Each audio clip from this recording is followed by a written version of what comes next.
Impossible के आज के एपिसोड में हमें देखने को मिलेगा कि जो बादशाह है वो बपोद्रा की गाड़ी में छुप गया था। और जैसे ही पुष्पा अपने कमरे में जाती है तभी बादशाह निकलता है और बाहर देखता है तो सीसीटीवी कैमरा दिखाई देता है और वो सीसीटीवी कैमरे को फोड़ देता है ताकि किसी को कुछ न पता चल सके। और वो बाहर घूमने के लिए चला जाता है। और जब सुबह होता है तब बपोद्रा सीसीटीवी कैमरे को चेक करने के लिए जब जाता है, जब वो कंप्यूटर में देखता है कि कोई भी कैमरा नहीं चल रहा है, तभी वो नीचे आता है कैमरा चेक करने के लिए। तो पुष्पा उसे आवाज़ लगाती है और कहती है कि तूने अपनी गाड़ी यहाँ पार्क क्यों कर दी है? तभी बपुद्रा कहता है कि वहाँ पे गड्ढा था इसीलिए मैंने यहाँ गाड़ी लगा दिया है। कितनी सवाल पूछती है। तभी पुष्पा पूछती है यहाँ क्या करने आया है? इतनी जल्दी में कहाँ जा रहा है? तो बपुद्रा बताता है कि सीसीटीवी कैमरा काम नहीं कर रहा है, उसी को देखने जा रहा हूँ।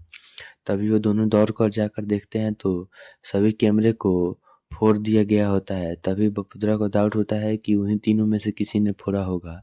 और पुष्पा भी सोचती है कि उन्हीं तीनों में से किसी ने कैमरे को फोड़ा है, इसीलिए वो चेक करने के लिए उन तीनों के कमरे में जाती है। तो उस कमरे में उसे दो ही दिखाई देते हैं। तभी वो पूछती है कि बादशाह कहाँ है? तो दोनों बताते हैं कि वो बाथरूम में नहा रहा है। और तभी वो जो नाटक करते हैं कि बादशाह वहीं है और उसे आवाज़ लगाते हैं कि जल्दी निकल, हमें भी नहाना है।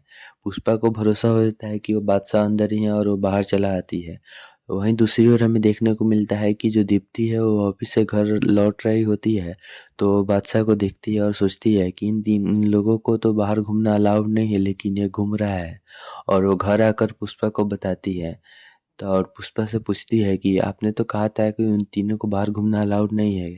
तभी पुष्पा कहती है वो तीनों तो अभी कमरे में थे, मैंने अभी आ रही हूँ देखकर। तभी जो दीप्ति है वो कहती नहीं, मैं उन तीनों को बाहर देख कर आई हूँ अभी आधा घंटा पहले, उनमें से एक था। तभी पुलिस आ जाते हैं और पूछते हैं कि बादशाह रवि कहाँ रहते हैं लोग? तब पुष्पा बताती है कि उस कमरे में। फिर पुष्पा पूछती है कि क्या हुआ? तब वो लोग बताते हैं आज उनकी तारीख थी, उन लोगों से कुछ डॉक्यूमेंट पर साइन करवाने थे लेकिन वे लोग नहीं आए। तो दोस्तों आने वाले एपिसोड में हमें देखने को मिलेगा कि जो राशि है वो बादशाह के कमरे में जाती है। तभी जो बादशाह है वो राशि से झगड़ा करने लगता है और कहता है कि ये यहाँ पे क्या करने आई है और तू क्या कर रही है, और उसे उंगली दिखाने लगता है। तभी राशि गुस्सा होकर उसका कॉलर पकड़ लेती है और कहती है कि मुझे उंगली दिखाया तो मेरे दोनों भाई तेरे हाथ तोड़ कर तुझे घर में बंद कर देंगे। तो दोस्तों अब आगे क्या होगा? क्या जो ये तीनों लड़के हैं बादशाह, ये लोग सुधर पाएंगे और नहीं? और क्या पुष्पा इन्हें सुधारने में कामयाब होगी कि नहीं? आप कमेंट करके बताइए। और वीडियो पसंद आ रही हो